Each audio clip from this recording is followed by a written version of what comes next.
ప్రభువు పేరిట మీ అందరికీ ఈ రాత్రి కాలపు శుభములను వందనములను తెలియజేస్తున్నాను. ప్రియులారా, ఈ రాత్రి పరిశుద్ధ లేఖన భాగమును మనము చదివినట్లయితే, ఒకని ఎదుట సరి అయినదిగా కనబడు మార్గము కలదు, అయితే తుదకు అది మరణమునకు త్రోవతీయును. సామెతల గ్రంథము 14వ అధ్యాయము 12వ వచనం. ప్రియ సహోదరి సహోదరులారా, వాక్య ధ్యానములోనికి వెళ్లే ముందు తలలు వంచి చిన్న ప్రార్థన చేసుకుందాం. మహోన్నతుడవైన మా ప్రియ పరలోకపు పరమ తండ్రి, ఈ పరిశుద్ధ రాత్రి సమయములో నీ పాద సన్నిధికి వస్తున్నాం. గడిచిన దినమంతా నీ రెక్కల చాటున మమ్మల్ని భద్రపరిచినందుకు వందనాలు. ప్రభువా, ఈ సమయము నీ వాక్యాన్ని ధ్యానిస్తూ ఉండగా మా మనోనేత్రాలను వెలిగించండి. మా స్వంత జ్ఞానము మీద కాక, అయ్యా, నీ సత్యము మీద ఆధారపడే కృపను మాకు దయచేయండి. మాట్లాడబోచున్న నన్ను నీ ఆత్మతో నింపండి. వింటున్న ప్రతి బిడ్డ హృదయములో నీ వాక్యము ఫలించినట్లు సహాయం చేయమని మా ప్రభువును మీ ప్రియకుమారుడైన యేసు క్రీస్తు పరిశుద్ధమైన నామములో అడిగి పొందుకొని ఉన్నాము తండ్రి, ఆమెన్. ప్రియులారా, చదవబడిన లేఖన భాగముని రాత్రి మనము పరిశీలన చేస్తే, ఈ రాత్రి మనము ధ్యానించబోయే ఈ వాక్యము మన జీవిత ప్రయాణములో ఒక హెచ్చరిక లాంటిది. ఈ లోకములో మనం అనేక నిర్ణయాలు తీసుకుంటాం. ఉద్యోగము, వివాహము, స్నేహము లేదా ఆర్థిక విషయాలు. ప్రియులారా, కొన్నిసార్లు మనకు అది చాలా సరైనదిగా అనిపిస్తుంది. మన ఆలోచనకు, మన కళ్ళకు అది లాభదాయకంగా కనబడుతుంది. కానీ ఈ రాత్రి దేవుని వాక్యము సెలవిస్తుంది, కంటికి కనబడేది అంతా సత్యము కాదు అని. మనకు నచ్చిన మార్గము సుఖాన్నివ్వచ్చు, కానీ క్షేమాన్ని ఇవ్వకపోవచ్చు. లోకము చూపించే మార్గము ఆకర్షణీయంగా ఉండవచ్చు, కానీ దాని ముగింపు అంధకారముగా ఉండవచ్చు. మనం ప్రయాణిస్తున్న దారి ఎక్కడికి వెళుతుందో ఈ రాత్రి మనము పరీక్షించుకోవాలి. మన స్వంత ఆలోచనల కంటే కూడా దేవుని చిత్తానికి ప్రాధాన్యత ఇవ్వడము ఎంత అవసరమో ఈ రాత్రి ఈ వాక్యము మనకు బోధిస్తా ఉంది. ప్రియులారా, మనం ఏదైతే మనకు మంచిది అనుకుంటామో, ఏదైతే మన జీవితాలను బాగు చేస్తుంది అని తలంచుతామో, ఏ నిర్ణయం వలన నాకంతా మేలే జరుగుతుంది, నేను హాయిగా జీవించగలను అని ఆలోచన చేస్తామో, అవి నిజముగా మనకు మంచివి కావు. మన ఆలోచన, మన తలంపులు చాలాసార్లు మనకు హాని చేసేవిగానే ఉంటాయి అని ఈ లోకంలోని ప్రజలు ఎలా నడిపింపబడతారు అంటే, ఎలా జీవితాన్ని కొనసాగిస్తారు అంటే, వారి తల్లిదండ్రులు చూపించినటువంటి ఆచారాల ప్రకారం, వారి యొక్క నమ్మకాల ప్రకారం తమ జీవితాలను ముందుకు తీసుకొని వెళుతూ ఉంటారు. అదే మంచి జీవితమని ఆలోచన చేస్తారు. అయితే అది తప్ప ఒప్ప అని ఆలోచన చేయరు. వాళ్ళు వెంబడించారు కదా, నేను వెంబడిస్తాను, వారు చేశారు కదా, నేను చేస్తాను అనే ధోరణిలోనే ఉంటారు. వారి కంటికి అదెలా ఉంటుంది అంటే, సరైనదే, మంచిదే అని, పరిపూర్ణమైనదిగా ఉన్నాయి కదా అన్నట్టు ఉంటుంది. కానీ అది నిజముగా మంచిదా లేదా మంచిది కానిదా అనేది చివరకు తెలుస్తుంది. అప్పుడు తెలిసిన ఏమీ చేయలేనటువంటి పరిస్థితి. ప్రియులారా, ఉదాహరణకు కొందరంటారు, నెయ్యి మంచిది, నెయ్యి తినాలి అని. ఇంకొందరు ఇంకొక ఆహారము మంచిది అని అంటారు. మా తాతలు, మా ముత్తాతలు అందరూ ఈ రకంగానే చేసేవారండి, వాళ్ళు బాగానే ఉన్నారు, మేము కూడా తింటాము అని అంటారు. అయితే అది ఒకవేళ ఆరోగ్యము మొత్తము పాడయ్యాక మంచిది కాదు అని తెలిస్తే ఏమైనా చేయగలరా? పోయిన ఆరోగ్యాన్ని తీసుకొని రాగలరా? ప్రియులారా, ఈ రాత్రిన కొంతమంది తమ యొక్క నమ్మకాలను గురించి కూడా ఇలానే ఆలోచిస్తారు. తాత ముత్తాతల నుండి ఇదే నమ్మకములో ఉన్నాము, నువ్వెలా వేరే దేవుణ్ణి ఆరాధిస్తావు అని చెబుతూ ఉంటారు. మరి ఆ నమ్మకము నిజముగా పరలోకము తీసుకొని వెళుతుందా? ఆ విశ్వాసము నీ ఆత్మను రక్షింపగలుగుతుందా అంటే సమాధానము చెప్పలేరు. కాబట్టి మన ముందు ఉన్న మార్గమే సరి అయినది అని అనుకోవద్దు. మనకు కనిపించేదంతా మంచిదే అని ఆలోచించవద్దు. దాని వలన ఎన్ని అపాయాలు వస్తాయో, ఎన్ని ప్రమాదాలు సంభవిస్తాయో, ఎటువంటి ప్రతికూలతలు ఎదుర్కోవాలో గ్రహించలేరు. దానికి కారణము ఉండదండి. మనిషి యొక్క ఆలోచన శక్తి, మనిషి యొక్క చూసే విధానము లేదా అర్థము చేసుకునే విధానము చాలా పరిమితమైనది. 10 మందిని కలిసి ఒక తప్పును ఒప్పు అని ఒకరి ముందు వాదిస్తే లేదా చెబితే అది ఒప్పు అని అంటారు. అదే విధముగా ఒప్పును తప్పు అని చెబితే తప్పు అని అంటారు. అది ఎందుకు తప్పు, అదెందుకు ఒప్పు అని ఆలోచన చేయడు. చేసిన తన యొక్క జ్ఞానము సరిపోదు. ఈ విధముగానే ప్రియ సహోదరి సహోదరులారా, అనేకులు సరైనటువంటి పని, సరైనటువంటి వ్యాపారము అని ఇది మంచి డబ్బును ఇస్తుందని మోసపోతున్నారు. ఒక 10 మందిని వచ్చి మీటింగ్ పెట్టి ఈ వ్యాపారంలో చేరండి, కారు కొంటారు, బంగ్లా కడతారు, ఏదేదో చెప్పగానే నమ్మి మోసపోయి దాంట్లో చేరిపోతారు. చివరికి మోసపోతారు. ఈ లోక సంబంధమైన జీవితంలో మోసపోతే, ఓడిపోతే, సమస్యల్లో పడిపోతే పెద్ద సమస్య లేదండి. మహా అయితే పేదవారమైపోతాము, అనారోగ్య పాలవుతాము, నిందింపబడతాము. కాని ఆత్మీయముగా మోసపోతే, ఆత్మను మోసము చేసి జీవిస్తే నిత్య నరకాగ్నికి పాత్రులమవుతాము. అందుకే వాక్యము చాలా స్పష్టముగా సెలవిస్తుంది. ఈ రాత్రి ఈ వాక్యము వినిచిన నీవు సరైనదిగా కనబడుతున్నా, లేదా నీవు ఆరాధిస్తున్న వ్యక్తులు చెబుతున్న మాటలు నిన్ను నిత్య జీవానికి చేర్చగలవా లేదా అని ఆలోచించాలి.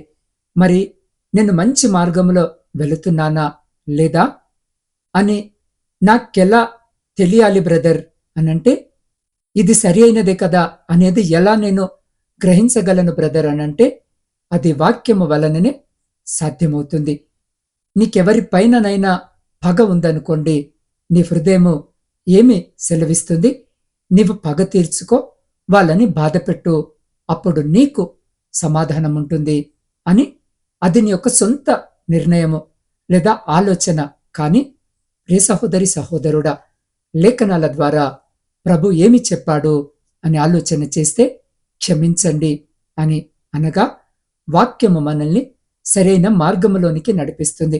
మన ఆలోచన, మన మార్గము మనని శోధనలోనికి నెట్టివేస్తుంది. కాబట్టి దేవుని వాక్యమును బట్టి పరిశీలనను చేసుకుంటూ ఈ రాత్రి ఈ వాక్యము వినిచిన నీ జీవితంలో ముందుకు వెళ్ళు నిర్ణయాలు తీసుకో.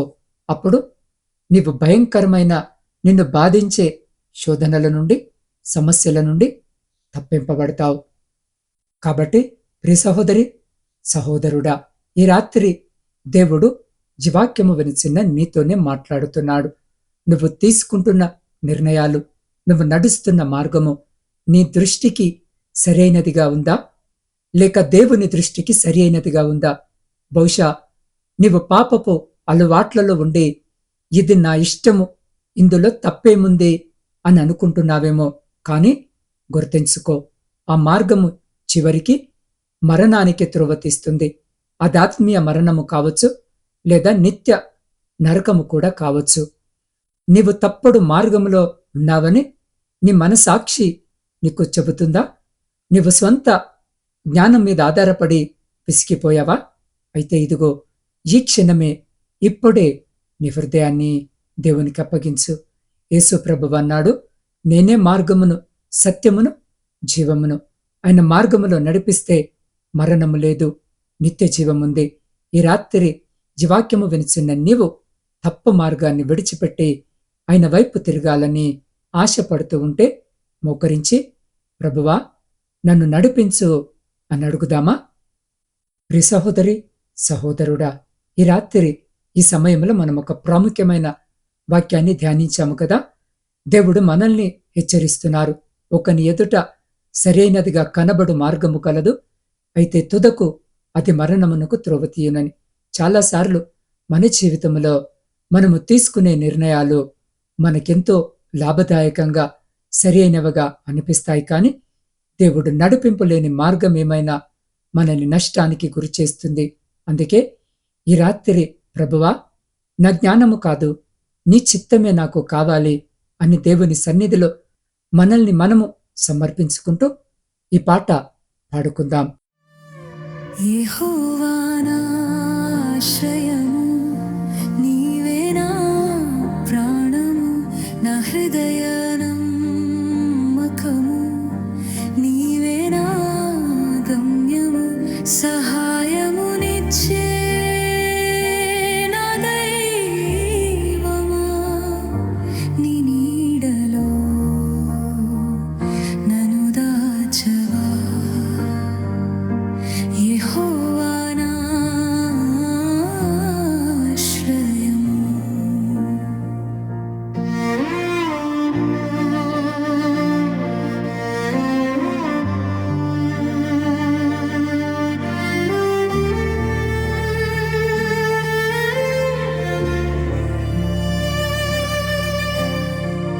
లోకము నన్ను విడచినా, శత్రువు ఎదురై నిలిచినా,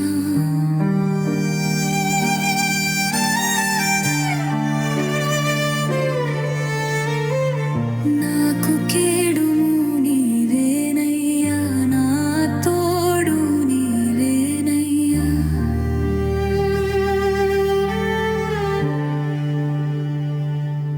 అలసిపోయిన నా హృదయము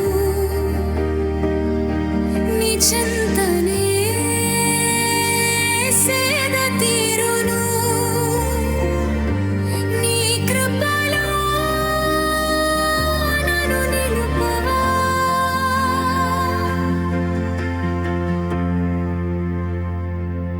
యెహోవా నా ఆశ్రయము, నీవే నా ప్రాణము, నా హృదయ నమ్మకము, నీవే నా గమ్యము, సహాయమునిచ్చే నా దైవమా, నీ నీడలో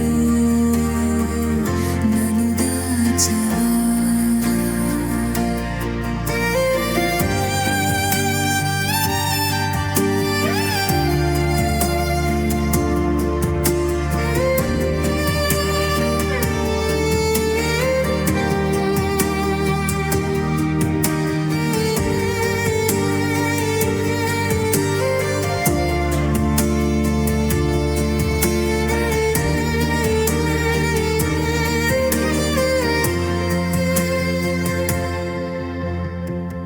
కన్నీటిలో ఎలుగున్నను, చీకటి నన్ను చుట్టినను,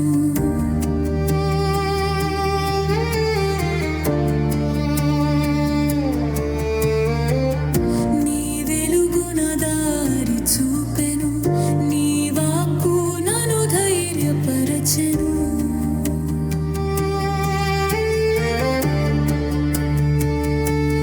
నీవే నా కోట, నీవే నా శైలము,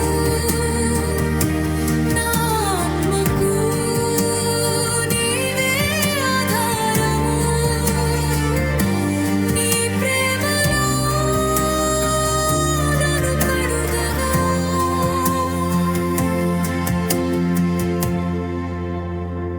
నా సహాయుడా,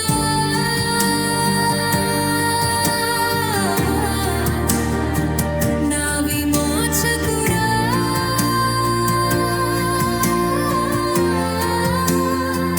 నీకే వందనం.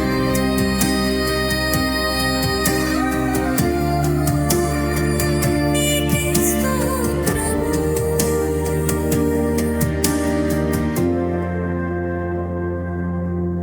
నీవే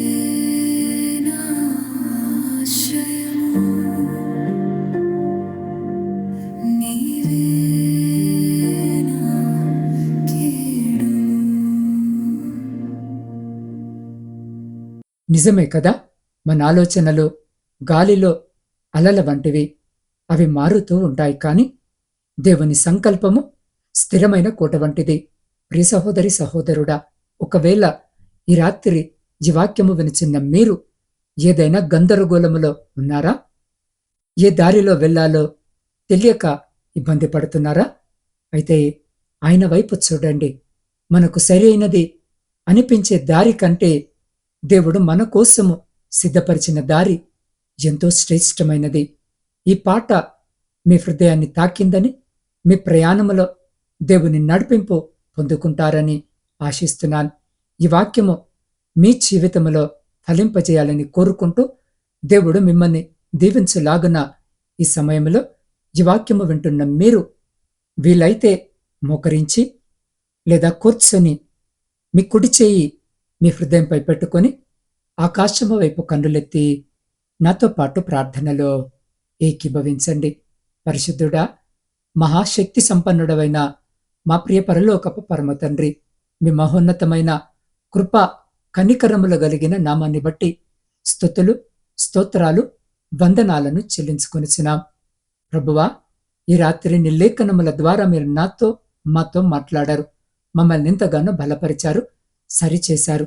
అవును తండ్రి, ఒకని ఎదుట సరి అయినదిగా కనపడు మార్గము కలదు, అది తుదకు మరణమునకు త్రోవ తీయునని లేఖనము ద్వారా అయా మీరు నాతో మాతో సూటిగా తేటగా మాట్లాడి మమ్మల్ని బలపరిచారు. అందును బట్టి మీకే కృతజ్ఞతాస్తుతులు చెల్లిస్తున్నాం. తండ్రి, ఎందరైతే బిడ్డలు వారు తీసుకున్న నిర్ణయాలు సరైనవని ముందుకు వెళుతున్నారో ప్రభువా, మీ యొక్క లేఖన ఆధారాలు లేక తండ్రి వారి యొక్క సొంత నిర్ణయాల ప్రకారముగా వెళుతున్నారో, వారికి ఏదైనా నష్టము కలిగితే, ఏదైనా బాధ కలిగినప్పుడు తండ్రి మీరే వారిని సరిచేయమని బ్రతిమలాడుకుంటున్నాం. మీ లేఖనములు సత్యము ప్రభువా, మీ మాటలు సత్యములై ఉన్నాయి. అవును ప్రభువా, మీరు మమ్మల్ని మేలుకరంగానే నడిపిస్తారు. అయ్యా, మీ మార్గము వంకరైనది కాదు నా ప్రభువా, మీ మార్గము సరళమైనది. అట్టి మార్గమును బిడ్డలకు తండ్రి చూపించి నిత్య జీవమునకు వెళ్ళేటటువంటి మీ యొక్క మార్గంలో బిడ్డలందరినీ నడిపించమని మీ పాద సన్నిధిలో వేడుకొనిచున్నాం. ప్రభువా, ఈ రాత్రి ప్రయాణాలు చేస్తున్న ప్రతి బిడ్డ ప్రయాణములో మీరు తోడుగా ఉండి క్షేమకరమైన ప్రయాణము దయచేయమని వేడుకొంచున్నాం. దేవా, వ్యవసాయదారులను జ్ఞాపకం చేసుకోండి. బిడ్డలు చేస్తున్న పనంతటిని ఆశీర్వదించండి. ఉద్యోగము లేని ప్రతి బిడ్డకు ఉద్యోగము దయచేయండి. విద్యార్థులను జ్ఞాపకం చేసుకోండి. పరీక్షల కొరకు సిద్ధపడుతూ ఉండగా మీ జ్ఞానము చేత నింపండి. మంచి ఆరోగ్యము దయచేయండి. అయా, కుడికి గాని జడుముక గాని తొలగిపోకుండా బిడల చేపట్టి నడిపించండి. దేవా, ఈ రాత్రి సైన్యములో ఉండి దేశాన్ని కాపాడుతున్న ప్రతి సైనికుని కొరకు ప్రత్యేకంగా ప్రార్థిస్తున్నాం. బిడ్డలను జ్ఞాపకం చేసుకోండి. బిడ్డలకు తోడుండండి. వారి చుట్టూ మీ కంచె వేయండి. ప్రతి శత్రు, ప్రతి అపాయం నుండి మీరు బిడ్డల్ని కాపాడి వారిని, వారి కుటుంబాలను అయా మీ బలమైన రెక్కల చాటున భద్రపరచమని వేడుకొంచున్నాం. దేవ, కుటుంబ పోషణకై కుటుంబాలను వదిలి పరాయి దేశంలో పనులు చేసుకుంటున్న నా ప్రియ సహోదరి సహోదరులను జ్ఞాపకం చేసుకోండి. వారున్న చోట నా తండ్రి బిడ్డలు మీకు సాక్షికరమైన బిడ్డలుగా ఉండుటకు కృప చూపండి. నీతి న్యాయములు కలిగి పనిచేయటకు కృప చూపండి. వారున్న చోట వారి యజమానులు, వారి పై అధికారుల దయను పొందుకునే కృపను దయచేయండి. అయా, బిడ్డలు ఆ చోట ఉంటూ ఉండగా ఎలాంటి ఆపద, హాని, అనారోగ్యము బిడ్డల దరి చేరకుండా బిడ్డలను మీరు కాపాడి సంరక్షించండి. ఒంటరితనము నుండి లేవనెత్తండి. వారి కుటుంబాలను కూడా జ్ఞాపకము చేసుకుని వారి చేతుల కష్టారితమును రెండంతలుగా ఆశీర్వదించమని వేడుకొనిచున్నాం. దేవార్థిక సమస్యలు, అప్పుల భారముతో నలిగిన స్థితిలో ఈ రాత్రి ఆశ కలిగి మీ వైపు చూస్తున్న ప్రతి బిడ్డ జీవితంలో నుండి ప్రతి ఆర్థిక భారమును కొట్టివేయమని వేడుకొంచున్నాం.